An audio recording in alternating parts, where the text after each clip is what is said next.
Hello বন্ধুরা, welcome to only sports view. তো এই ভিডিওতে কথা বলতে রয়েছে আবারও ফুটবল আপডেটস নিয়ে। তো ফুটবল আপডেটস সুপার কাপ নিয়ে একটু কথা বলবো। তো সুপার কাপের সেমিফাইনালে কোন চারটে দল গেল তো সেটাও জানাবো, এবং তার পাশাপাশি এই চারটে দলের খেলা কখন হবে, কটা থেকে হবে, তো সেই ব্যাপারেও আপডেট রয়েছে।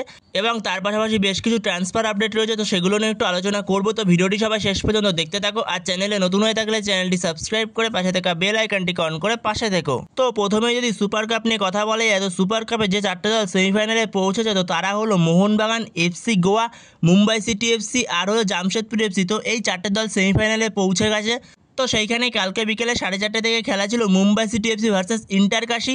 তো সেই ম্যাচটা শেষ পর্যন্ত মুম্বাই সিটি এফসি ছাংতের করা গোলে 1-0 গোলে শেষ পর্যন্ত জিতে যায়। তো তারা জিতে সেমিফাইনালে পৌঁছে যায়, যেখানে ইন্টার কাশি এখানেই তার সিজন শেষ হয়ে যায়। আর কালকে রাতে যে ম্যাচটা ছিল north east United FC versus Jamshedpur FC, তো সেই ম্যাচটা শেষ পর্যন্ত জামশেদপুর এফসি ট্রাইব্রেকারে গিয়ে জিতে যায়। সেইখানে জামশেদপুর এফসি ট্রাইব্রেকারে জিতে তারা কোয়ার্টার ফাইনাল থেকে সেমিফাইনালে পৌঁছে গেল। তো এই সেমিফাইনাল দুটো খেলা হবে 30 তারিখ। তো 30 তারিখ বিকেল 4:30 থেকে খেলা হবে মোহনবাগান ভার্সেস এফসি গোয়া, আর রাত 8টা থেকে ম্যাচ হবে Mumbai city FC versus Jamshedpur FC. তো এইভাবেই সেমিফাইনালগুলো খেলা হবে সুপার কাপে 30 তারিখ। একটা হবে বিকেল 4:30 থেকে, আরেকটা হবে রাত্রির 8টা থেকে।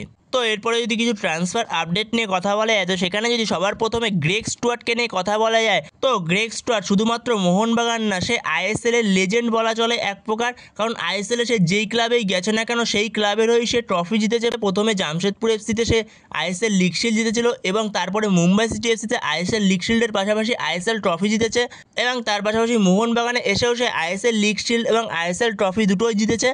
তো সেইখানে গ্রেগ স্টুয়ার্ট অনবদ্য লেভেলের একজন প্লেয়ার। তো গ্রেগ স্টুয়ার্টের সঙ্গে মোহনবাগানের কন্ট্যাক্ট ছিল 1 বছরের, মানে 1+1 ডিলের কন্ট্যাক্ট করেছিল মোহনবাগান গ্রেগ স্টুয়ার্টের সঙ্গে। 1 বছরের কন্ট্যাক্ট ছিল, যদি সে ভালো খেলতে পারে তাহলে আরও 1 মরশুমের জন্য তার সঙ্গে কন্ট্যাক্ট এক্সটেনশন করা হবে। তো সেইখানে বর্তমান সময় যেরকমটা খবর পাওয়া যাচ্ছে, মোহনবাগান গ্রেগ স্টুয়ার্টকে ছেড়ে দেবে, এটাই প্রায় ফাইনাল। তো সেইখানে গ্রেগ স্টুয়ার্টকে ছেড়ে দিলে গ্রেগ স্টুয়ার্ট যেরকমটা জানিয়েছিল, যদি সে ইন্ডিয়াতে খেলে তাহলে সে মোহনবাগানেই খেলবে, না হলে অন্য কোনো ক্লাবে খেলবে না, না হলে সে তার বাড়ির কাছে কোনো ক্লাবে খেলবে। তো সেরকমটাই সে একটা ইন্টারভিউতে জানিয়েছিল। তো সেই জায়গাতেই বর্তমান সময় যেমন একটা খবর পাওয়া যাচ্ছে, চেন্নাইন এফসির ইন্টারেস্ট রয়েছে গ্রেগ স্টুয়ার্টের প্রতি। গ্রেগ স্টুয়ার্টের সঙ্গে কথাবার্তা বলছে চেন্নাইন এফসির কোচ ওয়েন কোয়েল। তো ওয়েন কোয়েলই প্রথম নিয়ে এসেছিল গ্রেগ স্টুয়ার্টকে ইন্ডিয়াতে জামশেদপুর এফসিতে।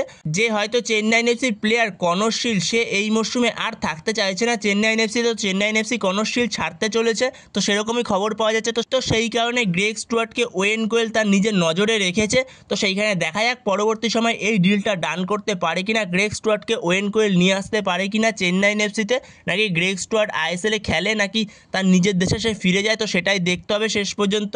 তো এই ব্যাপারে পরবর্তী সময় কোনো আপডেট পেলে অবশ্যই তোমাদের সাথে তখন শেয়ার করে দেবো। তো এরপরে যদি চেন্নাইন এফসির প্লেয়ার কনর শিল্ডকে নিয়ে কথা বলা যায়, তো কনর শিল্ডের প্রতি আইএসএলের অনেকগুলো ক্লাবেরই ভালো ভালো অফার রয়েছে। তো কনর শিল্ডকে নেওয়ার পেছনে তারা অনেকেই রয়েছে।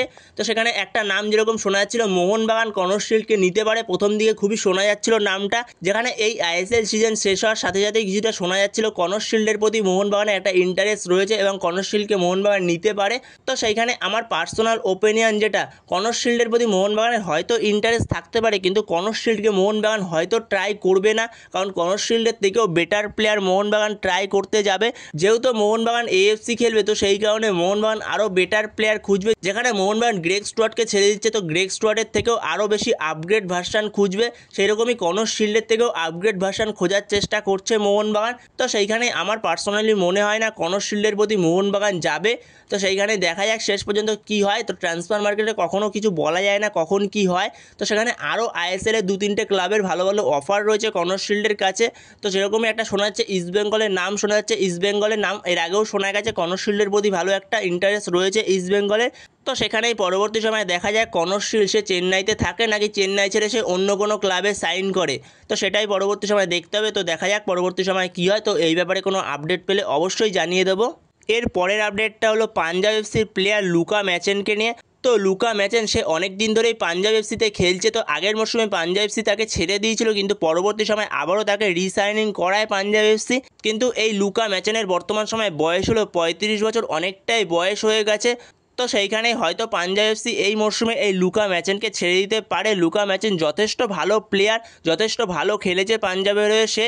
তো সেইখানে লুকা ম্যাচেনকে হয়তো ছেড়ে দিতে চলেছে, তার থেকে আরও কিছু আপগ্রেড ভার্সান খোঁজার চেষ্টা করছে পাঞ্জাব এফসি। তো সেইখানে হয়তো পাঞ্জাব এফসি লুকা ম্যাচেনকে ছেড়ে দেবে। তো সেইখানে দেখা যাক লুকা ম্যাচেন আইএসএলের কোনো ক্লাবে আবার জয়েন করে কি না। যদি পাঞ্জাব এফসি তাকে ছেড়ে দেয় তো সেটাই পরবর্তী সময় দেখতে হবে। আর দেখা যাক পাঞ্জাব এফসি লুকা ম্যাচেনের জায়গায় কোন প্লেয়ারকে সাইন করাতে পারে নাকি কোনো অন্য কোনো প্লেয়ারকে।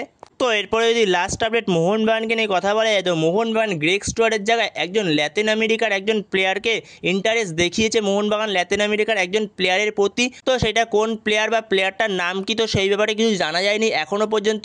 তো যেরকমটা জানা যাচ্ছে সে একজন সেন্টার মিডফিল্ডার প্লেয়ার, সেন্টার মিডফিল্ডের পাশাপাশি অ্যাটাকিং মিডফিল্ডেও যেন সে খেলতে পারে। তো সেরকমই একজন প্লেয়ারের প্রতি মোহনবাগানের ইন্টারেস্ট রয়েছে, তো সেরকমই শোনা যাচ্ছে। তো সেখানে দেখা যাক, পরবর্তী সময় প্লেয়ারটার নাম জানতে পারলে অবশ্যই তোমাদের সাথে শেয়ার করে দেবো।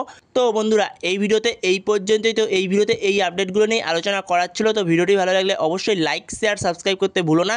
তো নেক্সট ভিডিওতে দেখা হচ্ছে, ততক্ষণের জন্য বাই বাই।